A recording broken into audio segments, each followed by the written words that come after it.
I went to the Disney store. They had a model of Kylo's tie silencer, and you know how I feel about that tie silencer. Yep. So I was like, that's going home with me. You had her at tie silencer. Hey guys, it's Luthien with Emrys, and welcome to Girls with Sabers.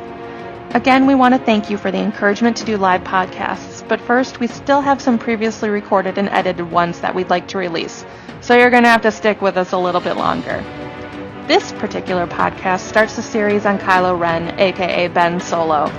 Emrys and I love him, as we know many of you do too, and we wish to explore all of his multidimensions, and offer hope to all the Reylos out there that this character will receive a happy ending.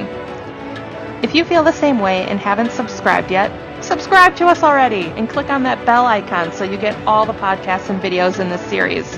We would love to hear your comments, so type a little something down below too. Kylo Ren / Ben Solo is one of the most complex characters in Star Wars history, in my opinion. Mine too. I feel he's perfectly acted. Yes. You had mentioned that, well, I'll let you say it, Adam giving that interview and how he's full of layers, and it's this constant stripping away of those layers. If you look at film history and film symbolism, hoods, gloves, and masks are all symbols of hiding your identity, of hiding who you are. Because if you think about it, why would gloves be symbols? They hide your fingerprint. Like Elsa in Frozen. Right. I mean, the minute she was experienced liberty of embracing who she was and embracing her powers, and she said, let it go, she literally threw off her gloves. And there's that parallel that with Kylo where his parents tried to suppress that power instead of teach him how to deal with it. So it just made that power worse. But getting to how powerful Ben Solo is, he stopped Poe's blaster bolt, which is something that Darth Vader never did. Darth Vader, I think he absorbed the blaster bolts, but I don't think he actually stopped it midair and held it there for a very long time without even looking at it or holding out his hand. Like, Kylo walks up to Poe, crouching down at him, looking at him, and that thing's still suspended in midair. And then insanely powerful. Then he releases it right when he turns away, and then to shock Finn, like, I saw what you did, or you didn't do, and I let you get by with it, but I'm still going to freak you out. Yep. I love that. Mm-hmm. The Snoke throne room scene where he triggers his finger and kills his one true enemy. Yes. Oh, that is, I think, one of my absolute favorite Kylo Ren moments. Oh, yes. That shows just so many layers of him. Like, you can see Han in that move, where he is just flying by the seat of his pants. And I know people are sometimes make fun of that. Of like, Kylo didn't even have a plan. But that's so Han Solo about that moment. And truly. Like, he is Han Solo's son. Yes. Going into a situation, knowing what he has to do, but having zero plan as to how he's going to execute it. Yes. And then, in the heat of the moment, all of a sudden knowing what he's got to do and does it. Yes. I mean, he is Han Solo's son. Yes, he is. And the way that Rey looks at him at the moment, and how he looks at Rey, and it's not this victorious moment. It is, there's a humility to it. There is a look where he doesn't say it, but it's on his face of, I did that for you, I did that for us. That was for us, and I'm sorry, honey, we still have work to do. Yes. It was them having that insanely beautiful moment. Yes. And then knowing, oh my God, what do we do next? I know what we have to do, and it's going to be probably the hardest thing we've done. And you turn around and you face 8 guards. I'm going to say something very controversial, but to me, Darth Vader, in so many ways, is an icon, is almost a caricature. Like, I know exactly what you're saying right now. He is, like, his aesthetics are incredible. He enters a room, all eyes go to him, and you know he is the big bad in the room. Darth Vader and Anakin Skywalker. They'll always coup de grace. The iconic. When you think Star Wars, you think Yes. Darth Vader. Kylo Ren, Ben Solo, will be... The human. Yes. He is the human of Star Wars. What Anakin wanted to be and failed. I personally feel, and I know you feel the same way, he is one of the most complex characters in the Star Wars universe right now. And the fact that his character is actually, I'd say he has more of even a cult following than he did. After The Force Awakens, you had a lot of cosplayers, and he was cool. Yeah, people thought he was like a whiny, temper tantrum fueled baddie. But, now after The Last Jedi, he has such a following where it is a deep love for his character. That character is not motivated by hate. That character is motivated by pain. Pain, and he's so conflicted. He doesn't even know what's going on with him. No. Well, even the confliction is painful for him. Mm-hmm. Because when he stood on that bridge and he talked to his father, he says, I'm being torn apart. I'm in so much pain. Yes. And so even the confliction is always torturing. Like, he is, even when he was a baby, he was being tortured. Yep. And it just, it saddens me for this character so completely misunderstood. When Rey touches the lightsaber, she was supposed to see a young boy, the young Ben Solo, with Snoke crying in the corner. And I think if they just had that snippet of a scene of Snoke figure over young Ben Solo, and he's crying, maybe that would just give them a taste that Kylo is not as bad as they think he is. You think of Snoke, and the devil's tongue is oh so sweet. Yes. It's the same thing. Manipulative. Telling you your family doesn't love you like I love you. Exactly. I understand you. Yes. Well, the devil does the same thing. Right. All throughout. Yes. So, and that's why I'm so adamant about getting flashbacks in 9. So everyone can see that. Open the barn door.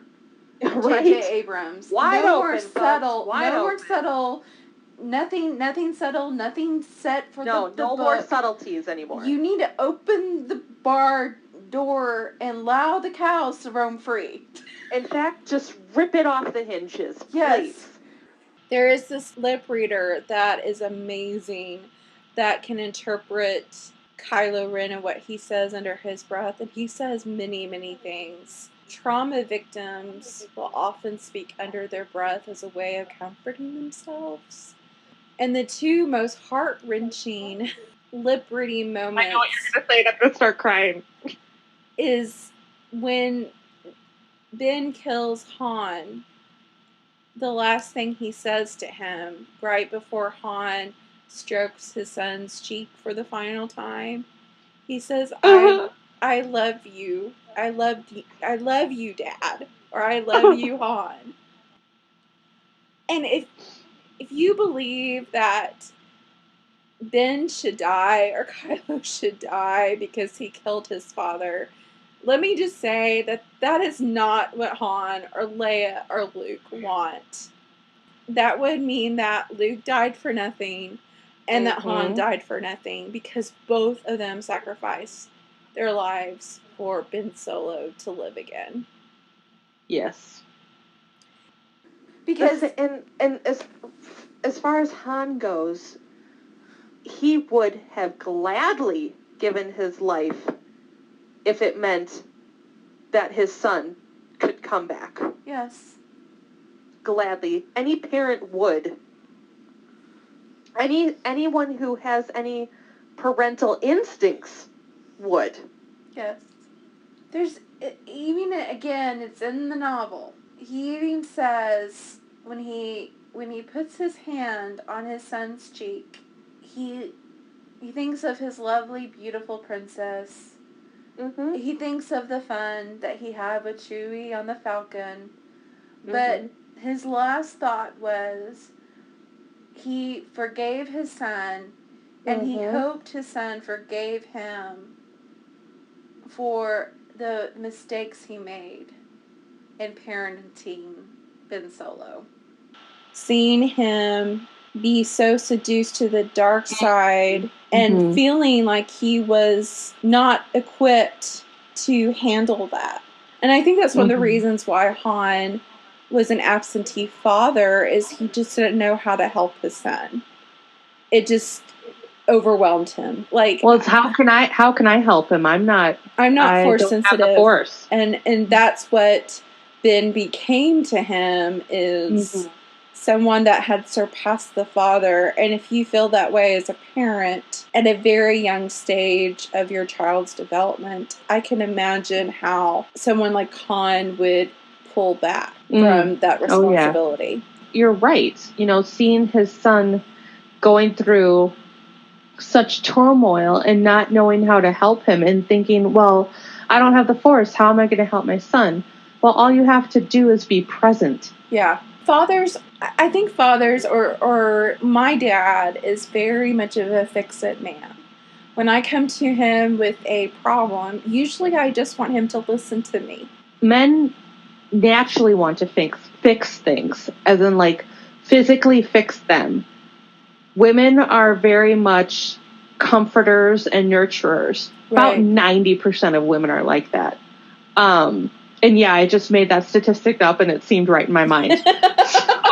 Name it and claim it. I'm not a learned doctor here. Yeah. Okay. So, but we want to fix, but, take care, as in heal. We are healers and men are fixers. So, it makes perfect sense that Han as a character would look at his son and go, I can't physically fix him.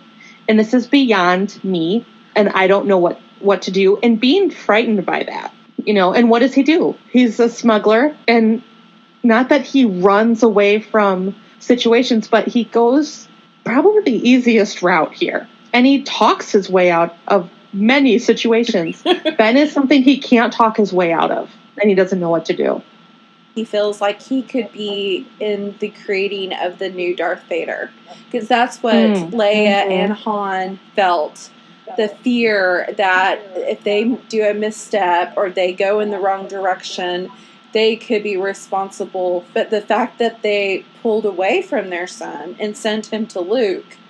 Thought Luke would be best, but Han didn't want to initially do it? Yes, he did not want that to happen. Okay. So that certainly is a moment where he probably thought about it long and hard and went, you know what, this probably isn't the best thing. And being Han, being in a plethora of different situations and going with his gut, and his gut usually being correct. Right. Was going with his gut then, and of course backed down because of Leia. I think Han, when it comes to Leia, he cannot bend to his will. I think she's too strong. She uses rhetoric, but hers is political rhetoric, and so he knows he cannot charm his way or loop his way through her education. But who knows how Snoke would have manipulated that? Terrorized that whole situation. If Ben would have stayed with them, who knows? He could have manipulated Ben so much that he would have killed Han long before, Star Killer base. I can understand Han's withdrawal of I don't know what. I'm not saying it was right. I'm just saying I can understand, because I don't think, yes, they were absentee parents, but I don't think it was neglect. I think it was just the fact of... No, certainly not. They thought they were doing the very best that they could. They thought Luke would be the best person. So if Han can forgive his son, why can't we? Can't we as the audience forgive him? And I believe Han did. I think that was the him touching his son's cheek. I do too. Not only was it, I still love you and I will always love you, it was a cheek touch of hope. Yes. It could have been a Han Solo line. It could have been, him just kind of looking and crouching and utter deathly agony and then falling into the abyss of Starkiller Base. But he didn't. His last act was to put his hand on his son's cheek. The same cheek he was going to get sliced open some, I don't know, half hour later. And let's be real, folks. Harrison Ford didn't want to make a second film, so sit down. This is Harrison Ford's doing, okay? Okay. And even then, even if that was J.J. Abrams' plan, there are so many characters that commit that sin of killing their worse father. Atrocities. Like, I don't know, Anakin killing all the younglings? Yeah, don't get me started on the atrocities, okay? Yet we still love Anakin and think he's, Anakin deserves to be redeemed. Oh, he killed little children. Ben Solo's not redeemable because he killed his father? Give me a break. Oh my God. I gotta stop. I don't have any breaks. Go for it, girl. I don't have any breaks. No, I don't have any breaks. Even his relationship with his wife, Padme, is so much more abusive and creepier than anything. Very. I mean, there was no chemistry there. If you look at Attack of the Clones, not only is there no chemistry, which I completely agree with you, but the woman is scared to death and literally repulsed by him. Yeah. If you look at the romantic scene in Attack of the Clones where they're in the fireplace and she's wearing probably her most revealing little black outfit of all the dresses and he says, I wish I could just wish away my feelings and other horrible lines that sound like they were taken from a Hallmark card. Hallmark cards are better. Yes. Thank you. Thank you. Yeah. Even in that scene, when she is around Anakin, and maybe it is just Natalie Portman's inability to be in the same room as Hayden Christensen, her shoulders, she curves her shoulders in and turns her body away from him almost every single time. Or she will literally turn her back away and walk in the other direction. To me, that nonverbal communication means I am scared of you. You freak me out. Please leave me alone. But because Padme is, the pure, clean, kind of the mothering spirit. Because to me, the only reason that she married him was almost out of pity. Because he lost his mother. She had more chemistry with Ewan McGregor than she did with Hayden Christensen. Yes. So I sat through those films. Honestly, obviously, we know the outcome of what's going to happen. Obviously, it's Padme and Anakin getting together. But I'm like, I ship Padme and Obi-Wan more than I ship Padme and Anakin. I mean, Attack of the Clones had our first thigh grab, and it wasn't with Anakin and Padme. I also wish they had that scene where Snoke says that he shares the same weakness as his grandfather because he has compassion for Rey.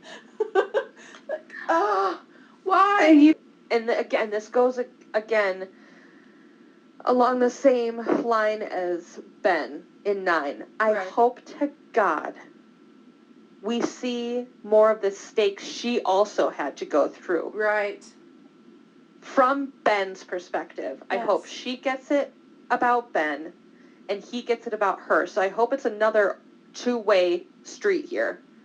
Maybe where they both tap into their pasts and truly see where the other is coming from.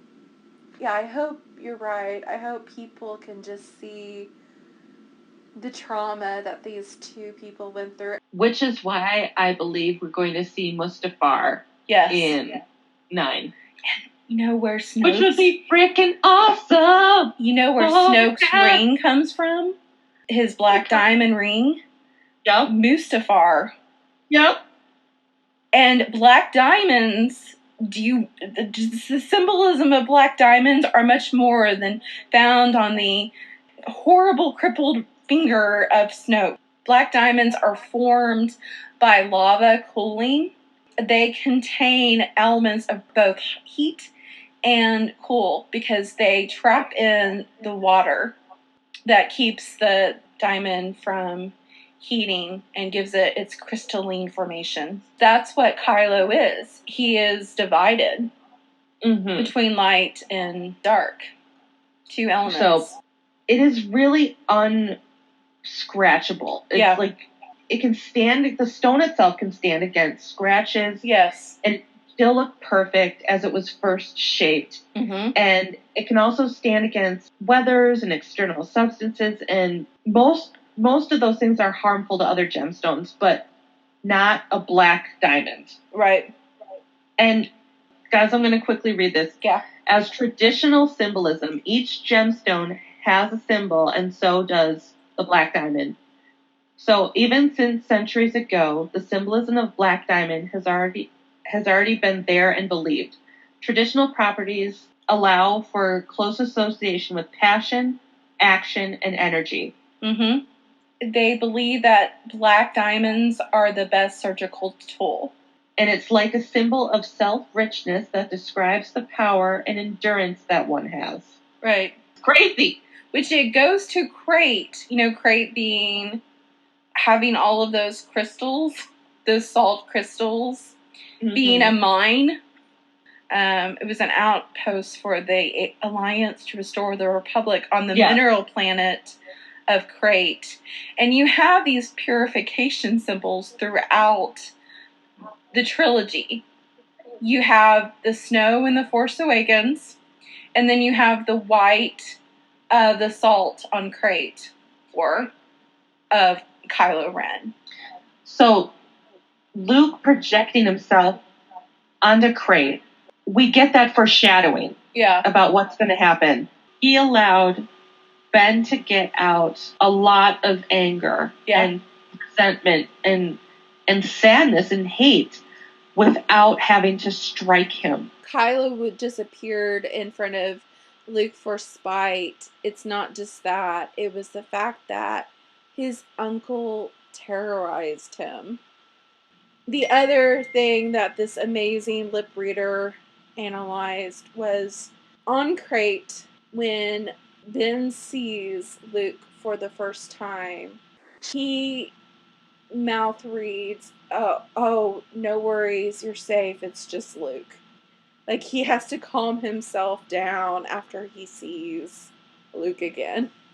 When he goes back into his chair and leans back into his chair, that's what he is saying underneath his breath. You're okay. It's just Luke. He is soothing himself again after losing his cool in front of Hux and the crew of the command shuttle. Clearly, he had trusted Luke to guide him from the darkness safely and thought that Luke, too, saw him as a monster after those events, despite how hard he had worked to become a Jedi and fight the dark within him. That Luke is nothing more than a man, and men can be stopped. Men can be killed. He's terrified and he's trying to stop the anxiety with logic. It's just Luke. You're okay. It's just Luke. He's reminding himself that Luke is a man and not a myth. And that's epically poetic. Yes, and that's why there is so much blood on Crait. If Crait is a metaphor of Kylo Ren, what you're seeing is the wound that Luke created, and created with Leia and Han, because they were not perfect parents. Calling your child a monster behind his back is not good parenting. And kids know if their parents distrust them. And you have this salt over the wound that cleanses the wound, that purifies the wound. And if you see the last shot of when Kylo finishes confronting Luke and realizes that he is a doppelganger, the blood is now covered with the salt, and it's white. That means that Luke repaired that wound. And I know that Kylo Ren's tantrums are not good. I mean, I want them to end too. I mean, even Rey shut the door on that. But it also makes perfect sense because he's not a fully matured individual. And that's what trauma victims do. It delays development. I mean, and the person that raised him, and I do that in quotation marks, is Snoke. Snoke is an abuser. Now, I think it's debatable if I know some people believed he sexually abused Kylo, but I can say that he verbally abused Kylo. Physically, obviously we saw it with the Force lightning. Just because we only saw it once doesn't mean that that's something that Snoke had only done that one time. In the beginning of The Last Jedi, when you see the first Force bond, Kylo says to Rey, "You can't be doing this. The effort alone would kill you."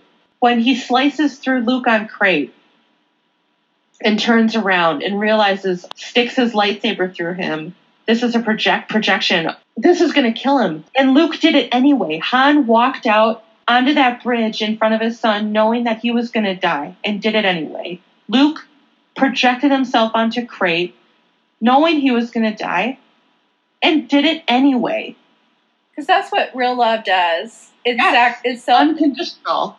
That brings it back to, I will finish what you started. Yes. I mean, Anakin, the best thing Anakin said, and he was given a lot of bad lines, but the best thing that Anakin said, his definition of compassion, which was unconditional love. And that's what a Jedi is. A Jedi is not someone who goes into a rage and slaughters his enemies. That's a Sith. A Jedi is the one that is selfless. And so Luke ended as a Jedi.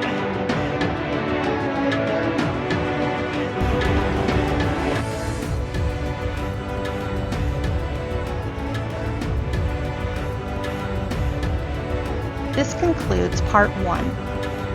Our second part will discuss why Luke had to die and the resurrection of the romantic hero.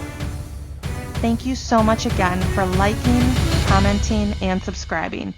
And if you haven't already, please give us a thumbs up, comment down below, and all magic comes with a price.